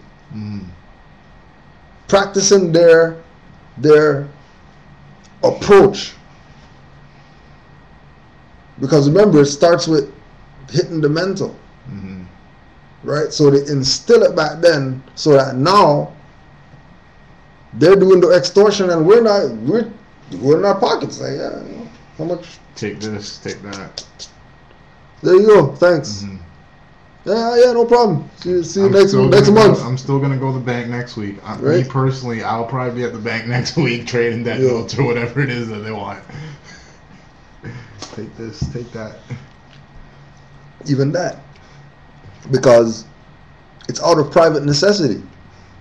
It's not because I want to engage you with fiat or engage you with a license or engage you with whatever. Mm-hmm. Like, yeah. You know, like Moors will say, well, if I have a right to travel, then I should be able to just travel wherever. Yeah, you should. If this was your own land with just you on it, you know what I mean? Mm-hmm. But you have Inquisitionists, Garduna, mm-hmm. right? All types of stuff. All types of madness in your land. And the only thing that we were, I just want to exercise right to travel because, you know what I mean? Like, I know that's my birthright and I have a right. I want to go across the border because you're going to go across the border and do what? You got business over there? You got some millions or something that you're going to go get to bring back, put in the nation? Or you just, where you crossing the border to go do what? We on right to travel to do what? To go hang be out. Driving around with Moorish plates, like, yeah, I got Moorish plates, you know what I mean? This. So I can do this or whatever. I can do what I want. I can do what I want. Like, don't work like that under occupation by freaking inquisitionists and colonists. Mm-hmm. No, just gonna let you exercise your birthright. You crazy? Mm-hmm. For you to wake up all these people out here? Yeah, and then we can't get debt notes. Right? You guys are stopping our debt notes. Like, what is this? You're not stopping our debt notes. Right? Oh my gosh. During the 18th century, the Garduna had expanded its parameters of potential victims to include Christians, as well as unbelievers, and they had begun selling their services of murder, kidnapping, robbery, and so forth to anyone who could afford them. They had become so powerful and daring that if any member of the society should be caught and imprisoned, the others thought nothing of attacking the prison and freeing him. At the height of its powers in the 18th century, the Garduna instituted ranks within the society which could only be attained by acts of merit. At the head of the Garduna was the Great Brother or Grand Master, who ruled the society from its headquarters in Seville. Following his orders were the commanders, the district chiefs, the leaders of the individual bands. Under the chiefs came the swordsmen, well-trained men who were responsible for planning the criminal operations of the Garduna. Right? Mm-hmm. And all that swordsmen, well-trained, responsible criminal, whatever, chiefs of the whatever, right, is all the stuff that they got from the Inquisition mm-hmm. against the Moors. Mm-hmm. That when they tortured them and they realized that, okay, hold on a second, we're asking him about, you know what I mean, where's the land, mm-hmm. where's the gold, mm-hmm. and he's talking about America and Egypt and, you know what I mean, which is places like we already conquered. Like, what mm-hmm. what are you talking about? Mecca and these places, and we already control those places, you know what I mean? And then they go do their research and they find out everything. Mm-hmm. Mm-hmm. Right? Everything. Well-trained men who were responsible for planning the criminal operations of the Garduna. Right? Everything they got. When they say there was a Spanish Inquisition, it wasn't just torture for people, bend your arm so, you know what I mean, you can tell me that you're Christian, yeah, not Muslim no more. Mm-hmm. Like, that's it? That's all they want? They're going to bend up all these millions of people, right, just to get them to say, oh, okay, I'm Christian. Under duress. They don't care about that. That's not all what they were going for. They were going for all that wealth of knowledge that the Moors had. Right? Mm-hmm. That's the only way that they can take over, mm-hmm. by having the knowledge. And then when you have the knowledge, you burn the library because now you have the knowledge. Mm-hmm. And you put that down in the secret chamber and whatever, and then you put out this one book based on all those other books right there. You put out this one book, say, okay, this is the book brought to you by the Savior of the Lords. Right? And have the world go after that. Yeah. And then the world's been going after that till Noble Drew Ali came and brought everything right back to square one. Like, oh, okay. Sorry about what, first thing is love. So don't even try put a rope around my neck or nothing like that, because first principle is love. Don't even go there. Mm-hmm. You know what I mean? Don't try to attack me for what I'm coming with. First principle is love. You know what I mean? Mm-hmm. Islam. Right? Keeping things on a certain accord. Mm-hmm. Right? Mm-hmm. Because it has to change. Because you can't have these people. Remember, Al Capone and all those people in Chicago. Mm-hmm. Right? Gangster and whatever, Chicago. Right? All that, just a shroud, blocked people from Noble Drew Ali. Mm-hmm. Right? Have the Garduna from the Inquisition. Working. They said it. They were given the license to kill and all that, and then they were the ones that headed the criminal organizations. Mm-hmm. Right? And what was the vibe? Not to intimidate, not to do the racketeering and the extortion or whatever. Mm-hmm. That's all he knows about. And we already know, seeing Godfather, Scarface, or whatever, like, we know what's up. You've seen the movies. You already seen the movies. They already put everything out there already. Mm-hmm. But we never knew how connected to the Moors it was. Mm-hmm. Right? And we gravitate to it on the perspective of what they're presenting it. Mm-hmm. Opposed to really realizing that we're gravitating to it because that's our history. It's not about the criminal part, it's about the organization part. Mm-hmm. That's what they took from us. They just put the criminal on it because that's what they were about. Mm-hmm. Coming out of the cave, like, all you gotta know is kill you and eat you, that's it. You know what I mean? Conquer Visigoths and Vikings and whatever. You know what I mean? Right? This is what they know, and they mastered that. Right? So it's and trust me, like, when it goes into like the Spanish Civil War and Treaty of Tordesillas and all these things, right, that are directly related to the Moors, but we're talking about some Scarface and you know what I mean, Al Pacino and whatever, right? Donnie Brasco. American gangster. Right? It's not that well, the black gangsters were the ones that were the better gangsters than the white gangsters, or no. The concept of organization, comes from the Moors. Right? They just put criminal on it. You know what I mean? And that's the spiritual and the physical strangely mixed. That it's right, everything's in here. Right?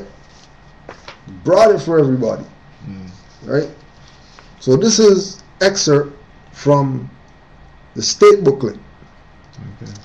Right? And the state booklet is a booklet that you can get through Brother Sheik Ron in Chicago. Right? It's online. Just Google state booklet. Sheik Ron and PDF, Scrib, whatever is gonna come up. Like, it's out there. You know what I mean? Because Moors that are active, we have nothing to hide and hold back. So we're gonna keep this book to ourselves because we want to free ourselves. And when you're ready, right? We don't own nothing around here. This is the people stuff, right? So it's really taking this perspective, right? Like, really embracing this perspective of how these Moors are presenting Noble Drew Ali and the Moorish Divine National Movement, right? Because, again, if Noble Drew Ali said, everything that I say is spirit, Moors better heed. Right? The Moors that heeded to that are going to be able to gravitate to that spirit when they hear it spoken through Moors that are active and dealing with things how Noble Drew Ali laid it down for Moors to deal with. You're not going to be confused at all, because it's going to give you a perspective that's going to make you say, yeah, I never thought about that. Once you get that, you know that that's somebody, right, that you need to give a little bit more of your ear, because spirits moving them, not them. Well, yeah, you know, because it's Tuesday, class has to happen today. It's going to be at 7 o'clock, so make sure you're at it. Right? Like, spirit. Because trust me, all that Garduna or whatever, that was, you know, we was the carnal, lower, unconscious, dead, sleep, more, would say it's a fluke. That's coincidence that just relates like that. Like, nah, like, and this also, when you're studying online, don't listen to the foolish people about telling you about, oh, Wikipedia is not a good source, because they give you references at the bottom. If you really where they got everything from that they have in there. You can go check everything. So you can go check all the references, And if the which references for the Garduna thing, that's how I found out about the encyclopedia, because it was at the bottom of the Wikipedia. That, encyclopedia of whatever, unseen on whatever. Double check that. I was like, okay, let me check that, and then check, and then PDF of it online. It's the actual book that actually has stuff in there, and it's copywritten, published, whatever. Right? And then there's further, because then when you put in Garduna now online, you know, forget Wikipedia, you get all types of whatever. You know what I mean? It pulled out 2 pages of 10 pages of stuff on the Garduna, 4 pages or whatever, right? Because that's how extensive it is. Because, well, if you think about it, it's connected to the Moors, so it's gonna be extensive, right? It's gonna have some substance. Yeah, it's not just gonna be sitting there reading like, oh, it's boring. I hate studying. Studying sucks. This is like edge of your seat, like, you know, suspense thriller or whatever. You know what I mean? Yeah, popcorn spilling around. You know what I'm saying? Like, in it. Thriller. In it. Right? So take this perspective, right? That these Moors are dropping, because it's really what Noble Drew Ali intended Moors to do, which is study. Study, and you're gonna find out things that will turn your brain to water. I don't have to do that. That's why Drew Ali said, I can tell you things turn your brain to water, but why am I gonna do that? If you study, you do that to yourself. You know what I mean? I don't have to waste my powers on you. You just go study, guarantee. You come back with water brain. Yeah, you'll find interesting stuff. Right? Heard's Revised Statutes, Chapter 32, Section 36. Because this act clearly states, any church, congregation, or society formed for the purpose of religious worship may become incorporated in the manner following: by electing or appointing, according to its usages or customs, at any meeting held for that purpose, 2 or more trustees, warden, or vestryman, or such officers whose powers and duties are similar to those of trustees, as shall be agreeable to the usages and customs, rules, or regulations of such congregation, church, or society, and may adopt a corporate name. And upon filling the affidavit as herein provided, it shall be and remain a body politic and corporate by the name so adopted. Right? So in Heard's Revised Statute, Chapter 32, Section 36, there's a particular affidavit that if anybody wants to whatever do it, here's the format. Apply the format, file it properly, and you become a body politic and you're incorporated. A body politic is government. When they say society, that's government. When they say officers, that's government. Right? When they talk about customs, that's government.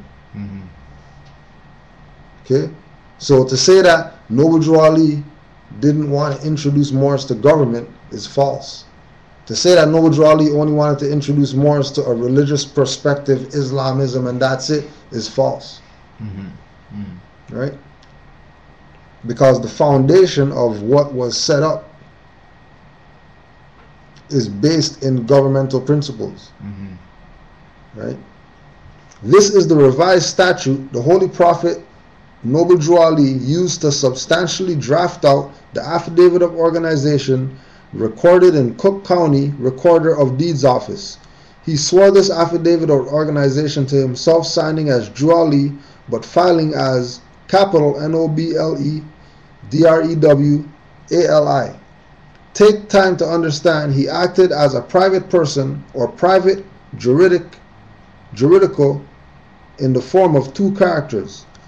The Moorish Science Temple of America derives its power and authority from the great Quran of Muhammad to propagate the faith and extend the learning and truth of the great Prophet of Ali in America. This is a very important statement on this affidavit because it shows, and the affidavit is at the back of the 101 questionnaire. Right? So he put the affidavit, and I'm not showing it just so people could go get it. Take a look. Right? Go get the 101 questionnaire and then look at the back, and then you'll see that it tells you, right, exactly what it's saying right here. Okay? This is a very important statement on this affidavit because it shows that we are given a divine mission to propagate the faith of Muhammad in America. This particular Quran of Muhammad, also known as the Holy Quran of Mecca, is the divine instructions of the Holy Prophet Noble Drew Ali passed down to all Moorish American children of all ages. Every Muslim is born and not made. Those who love this divine and national movement founded by the founder, Holy Prophet Noble Drew Ali, will take heed to his divine words because they are spirit of truth within the highest plane of life.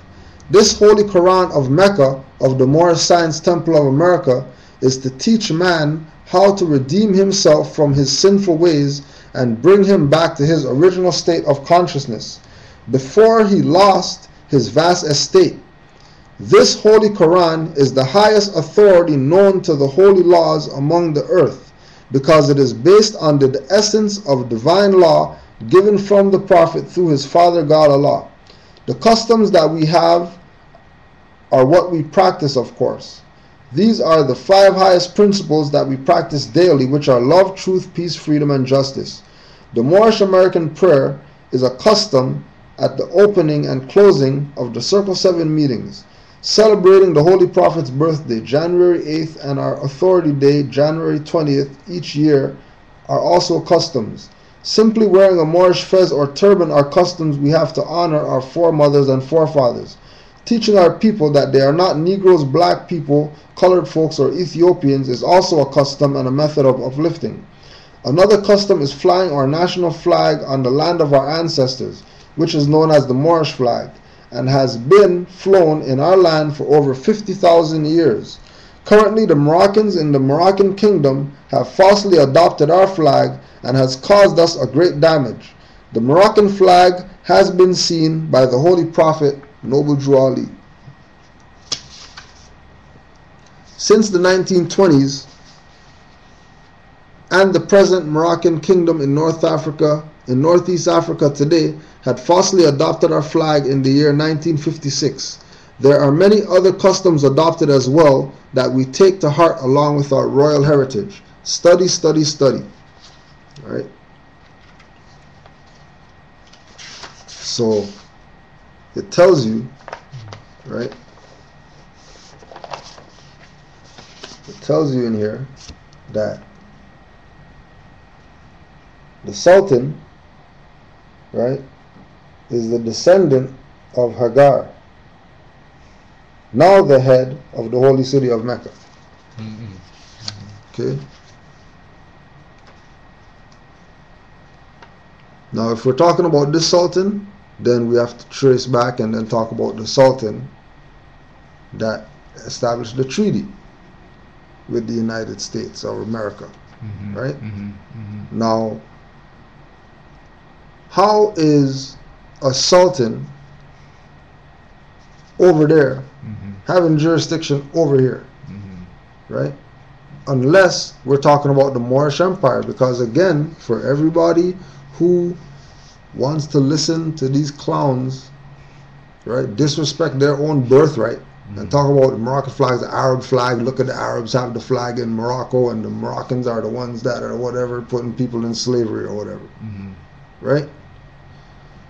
Morocco, the kingdom, according to the state booklet, that you can go research for yourself, the Moroccan kingdom in Africa adopted the Moorish flag in 1956.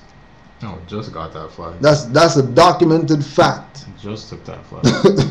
In 1956 just got was when the kingdom of the so-called Arabs that Seti and whatever talk about started using that flag. So during the time of the treaty, we're not talking about no Arab guy, right, in Mecca or whatever, right?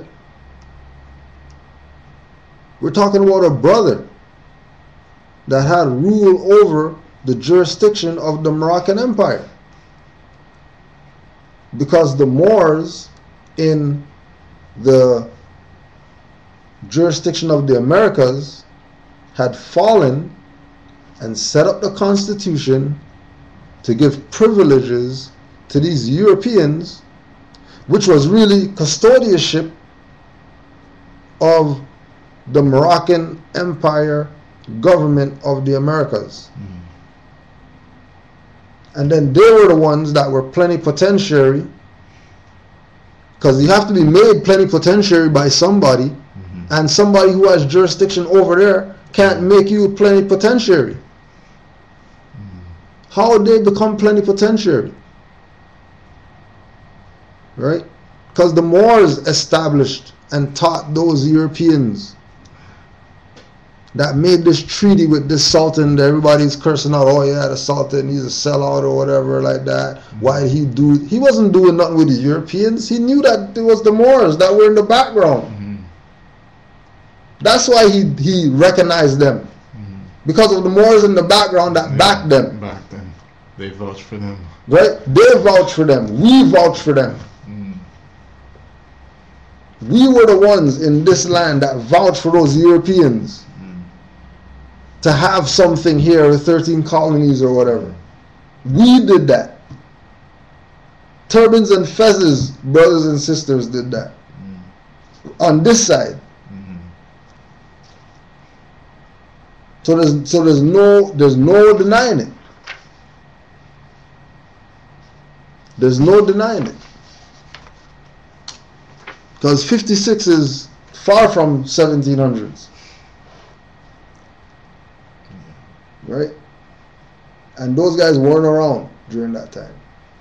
Right? So it's like 60, non-existent, as they call them. Right? So we're gonna go again into another little taxes booklet, right? Again, you go on RBA.com. You're confused about taxes?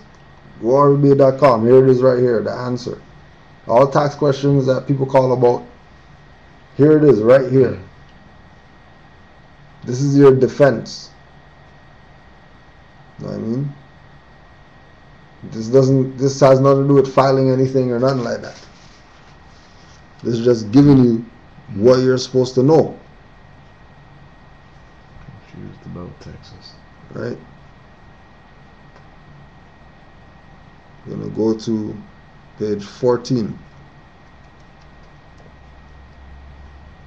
Right? We have to recognize what our position is. These people are bankrupt right now. They're shut down. Zero. Right? And they're sitting there, they're not watching the Moors. They're not watching active Moors and saying, oh, what are the Moors doing? They're looking at Negro black colors like, yo, what's wrong with you guys? These guys sent writs to Obama, The Hague, the Pope, the Queen. They sent writs to everybody, these Moors. All these politicians came out. Barack Obama came out, Moroccan flag. Yo, what up, yo? Hillary Clinton came out with the Moroccan flag in the back like, yo, what up, yo? We got this. Right? And Negro black people want to know about Thanksgiving Day bets or whatever. Pro-line. Who got it? The spread of the spread? I know. Spread over, under. Spread. You're not claiming it both, right? Right? Gambling with that notes. Gambling with that notes. Try to win something. To win in bet. How do you win?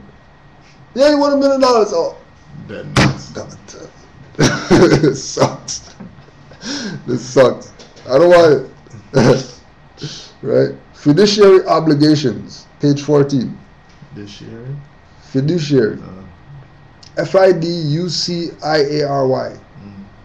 Always check and refer to the county records in your territory for documented evidence of oaths taken by politicians and officials governing over and taxing you and your family. Just stop right there. Just so we can put it on the record. We can put it on the record that in Canaanland, there's not no county records or whatever to go check for oaths or nothing. Everything's corporate. So these guys don't have any oaths. They're just straight running fraud, steamrolling ignorant people. Steamrolling sleepy-headed Moors who don't know they're Moors because they want to be what all these other guys debating each other want them to be. And none of them are putting status on the record, but they're debating people. Right? So there's nothing to go check. They're bankrupt. We know that they're bankrupt, right? Zero. This was an old book, right? So we're going to update a little bit, you know what I mean? For today. You know what I mean? Because this is old information. You know what I mean? That, you know, certain things aren't going to go back and get changed, but we have to use our common sense and just, right now, there's Moors right now who they can't even go on the county and file their stuff. Right? They wouldn't even let them file their stuff in the county. So if they're not going to let you file your stuff in the county, then that means county's dissolved. So what's the problem? Right? Okay. That's crazy. Who these people are and who they are not should be of common knowledge and of an informational practice in your communities. Anyone who holds a position of public office is entrusted with the responsibility to protect, uphold, and support the Constitution for the United States of America, being the supreme law of the land. This gives them access to large amounts of finance, power, and influence. However, these heightened advantages over the common law people and the citizens do not confer upon these officials any superior rights above the people. You do not get superior rights. You do not. Above the people. It's impossible to even have that. Right? It's impossible to have that. Why? Because you're just an agent. You're just an agent. You have any authority. You're supposed to get told what to do. But if we think that we're going to go tell them something about I'm a free man on the land, but you're Asiatic, you're going to get kidnapped. Because remember, you're dealing with the Garduna. You change your perspective about who you're dealing with. Don't think you'll go out there and just put on some more plates and nobody's going to touch you. You're crazy. These guys are inquisitionists, huh? they might not, you know, kidnap you and, you know, burn you at the stake in the back or whatever, or lynch you or nothing like that. But, you know, they will they will cause some trauma. You know what I mean? They will cause some trauma to you, right? Because that's their practice, right? That's their practice. Violence, racketeering, extortion, right?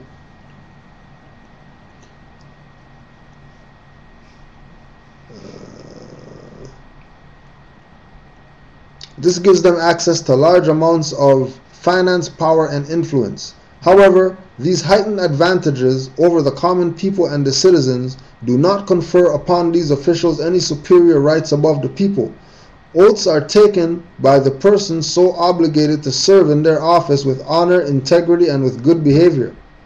Oaths are to be filed for the public record and confirms their stated allegiance to the nation people by way of this promise to fulfill their fiduciary duties and to keep within the bounds of their respective designated jurisdictional authority. Public officials or public servants, right, are not to, at any time or instance, violate that trust. This embodies the ancient universal principles underpinning universal justice, which is weaved within the archaic character of the Constitution. The sovereignty and the republican form of government is in fact the natural people, right? So because it's the people's stuff, right? Because it's the people's stuff, we have to take certain authority on how we govern, right? Now, for example, right, on how we govern, Moors and let's say new Moors, right? New Moors who just come in and they're just researching, right? Because their research, like, you have to remember that these people that are so-called inquisitionists or whatever, right, they're also warlocks and wizards and magi, right? So certain things that they do, like if you research right to travel, right, so much stuff is gonna come up. So much different stuff somebody did. This guy did this. This guy did that. This guy did this guy got arrested. This guy didn't get arrested. He got tickets thrown out. This guy didn't get any tickets thrown out. This guy got 5 years for just saying whatever. This guy didn't do anything. They stopped him at the court doors and say, you know what? Sorry, your case is dismissed. You don't have to come here and do anything. Right? What does that tell you? That there's no prototype how this runs. Very right? Loose, right? Because what are you dealing with? Why is it loose? Because what are you dealing with? You're dealing with the whore of Babylon, right? It's gonna be loose, just loose, right? You're dealing with the whore of Babylon, right? It's loose, super loose, right? So there's no, well, can you show me how to whatever? Like, you're gonna have to go in there, and then whatever happens, happens. Yeah, but you better know something if you're going in there, and you better know your status. Because it's not about going in there. Because once you do the arm, they already know that only dumb people arm and don't know how to talk. Right? Looking down and what I mean, like, eye contact with these guys, even if he's way over there. Yeah. Like I see you. I know who you are. I see you. You know what I mean? I see You're the guy I'm supposed to talk to. How come you just looking at that paper so long? How come he hasn't looked up yet? It's been like 10 minutes. Because he's a magi. And you can feel that beam. Right? These are just these guys that are just trying to take over your birthright. These guys have been studying your science for hundreds of years. You know what I mean? Studying your science more than you. Because you want to be ball players and exercise the science sometimes, but everyday life, you're just a nerd. When you get out of court, now you're a star. When you go home, you're just a nerd. Mm-hmm. Right? Don't want to wear their Superman all the time. No? Because, trust me, every single time that somebody has court, they already did this man's chart. Don't be surprised that they did this man's chart and all the papers that they have, because we don't get to see anything. Yeah, don't be surprised that all the papers that they have in front of themselves is that guy's chart. Charts. And they're just playing them, just Yeah. okay. He's, he's aggressive or whatever. Okay, so if we bring on some of this stuff, then we could get him. Okay, well, okay, that didn't work on this. He likes to. And then that's just how they're gaming the whole thing based on this guy's chart that he didn't even do. Yeah. Right? So he doesn't know. They ran their own. They ran their own chart based on them knowing him. Because he's contracted with them. And goes up in there, right, without status. So that means that the position that he's in there, just like we showed you, we'll bring him up again, just so, right, civil little more tooth, right, dead in the eyes of the law, skeleton man with human hands scratching his head on the computer. Take stock of your investments now. Telling you. Before it's too late. Civiliter mortus. And the position is not to be civiliter mortus. Because there's no, it's loose. Once you're civiliter mortus, anything can happen. At least if you go in there with your status, you know that you're creating a paper trail. Because you're not just going to go in there and just talk to this judge, prosecutor, or whatever, just because you found something out. Like there's a don't think when you put Moors in court and that video pops up, right? Because everybody's done it already. Everybody's watched it, right? Push play, and you watch that, and then you sit back and like, damn, like those guys really. They dealt with that guy. They dealt with that guy. Like he got up and left. Don't get it twisted. Because there's stuff that's supposed to happen. There's stuff that happened before that. That you're not even privy to. Yeah, you don't even know. You're just basing it just on what this guy's and and then you ask your question. Okay, well, because if I go to court and I beat them up on court, right, and then I can order the transcript in video or paper or whatever. And get it, right? Doesn't that mean that they're for me condemning them? To a degree. Okay, so if they're game for us to bash them about their corporation and whatever, right? If they're game for that, because they gave him the transcript, man posted it on YouTube, right? Has how much ever hits or whatever, right? But that whole video is subject matter. That whole video is subject matter, which means they're in the jurisdiction. Which is why he could just get up and leave and not recuse himself. Because he's supposed to make a statement that he's leaving. Yeah. If you're really leaving. Just hands off, I'm leaving. I'm leaving. I can't do nothing about it. You're going to just store everything on the table like, yo, you know what, I don't have nothing to do with this, I'm out of here. There's everything. You're not going to walk out mad because these guys talking something. All that's facade. To get people to be like, oh, look what they did. Okay, I'm going to go in there and try that. Cling, cling. I'm going to go in there and try that. Cling, cling. Right? And then now they got these people out of circulation who had some courage now, right? They got these people out of circulation, right? Because they had their chart. They already knew. Oh yeah, you didn't even study yet. Your chart says that you're not studying. You're just front. You're just front. Yeah. Flap your gums. You know what I mean? Because they've been there before. They've done this before.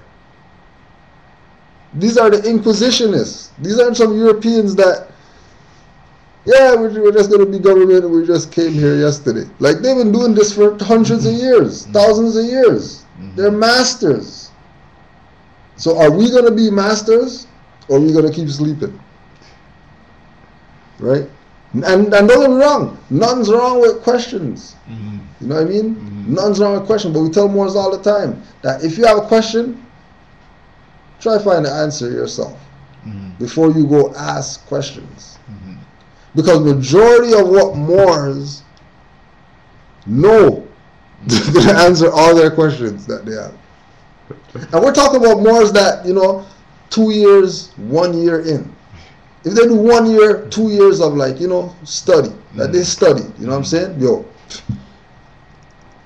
their questions could be answered. Every question that they have could be answered. That's why Novus Drali said, go back to the state of mind of ancient forefathers and foremothers. Because when you go back to the state of mind of your ancient foremothers and forefathers, now you have access to information in many different ways, shapes, forms, whatever. You'll be able to tap into your DNA and get information that's not in books today. That you're not going to go research and find out something.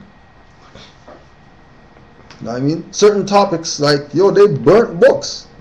That book's not coming back. That book's not coming back. Like, that's gone. So where are you getting this from? Right? Genetic memory. Somebody read that book.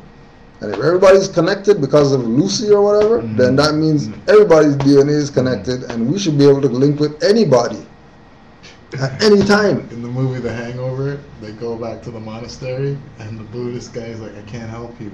Then he's like, wait a minute. The Buddha says every memory lives. You know what I mean? Yeah. So these guys go and do their little meditation. memory. The dumb guy, he's the one who's just like, whoa, memory. I know what to do. And went about their business. Yeah, they went about their business. Right?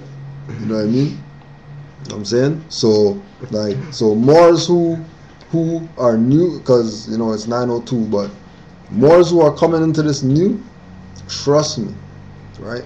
People like Grand Sheik Nature, Pleasant Bay, Taj Street Bay,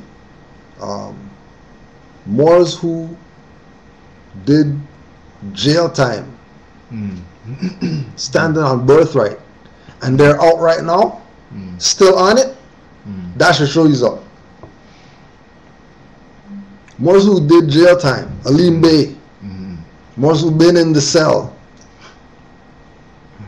right? Latif Bay, right? Moors who've been in the cell telling people about their birthright or whatever, right? Sirius Hotep, right? Moors who've been in the cell, Yasun, right? Moors who've been in the cell, been sending them things while they're in the cell and whatever. You know what I mean? Right? That they came out and they're still on it, that should tell you something. That should tell you how real this is. With the Inquisition on them, kidnapping them and everything, they're still on it. And a matter of fact, that kicked the fire in them. You know what I mean? So those martyrs, right, we have to recognize that they paid a debt for us. Right? But we don't have to go through that to prove our position. You know what I'm saying? We're under occupation. You know what I mean? You toe the line because you're under occupation. These guys are the ruthless, the criminal, right? I'm telling you, the ICC is after these people. All other countries have bonds on people who are presidents of certain countries. They have they have stuff on them. People coming after them for war crimes or whatever. Right now, 2013, go in an international criminal court right now. taking ex-people who were presidents, prime ministers, or whatever to world court. To world court. To world court for some fraud that they found out that they did. Right? Crumbling right now. You know? Don't be Lone Ranger with this. Be Tonto. You know what I mean? You know, be out there doing whatever, but no, you know, you have a tribe in the back there you can fall back on. You know, don't be no Lone Ranger trying to be the hero to save. Moors did that already. Drew Ali did that. He put his life on the line for Moors to be where they're at right now. You know what I'm saying? Right? So don't forget 9:30, right? Sister Anna Ida and the crew, right? Sister Anna Ida and the crew, we're gonna be on Blog Talk, Moorish Heritage and History School, Eyes Wide Open, Blog Talk, right? That's at 9:30. Maybe I'll call in number quick fast. Oh, solid call-in show. Yeah, yo, the call-in show. The call-in show. Let's find it. Damn. Yeah, so Moorish Heritage History School, MHHS, Eyes Wide Open, 347-945-5899. 347-945-5899. The phone goes after 11:30, but at 11:30, the Blog Talk shuts off. So if you want to continue building after 11:30, use the phone to call in instead of listening to it online, because 11:30 you're getting cut off, and sometimes they go on after that thing. I don't know how long it goes on for, because I always black it. I'll be on the phone just. Can't make it. I can't make it. You guys going too hard. Can't make it, yo. Right? And then also we did Confused About Taxes today. Right? And also, you know, your Black's Law dictionaries, and, you know, get your, let me get that encyclopedia as well. Oh, yeah, and also, too, Scientific American Magazine. Interesting. Scientific American Magazine. What do these guys stuff. have in there? Got some stuff still.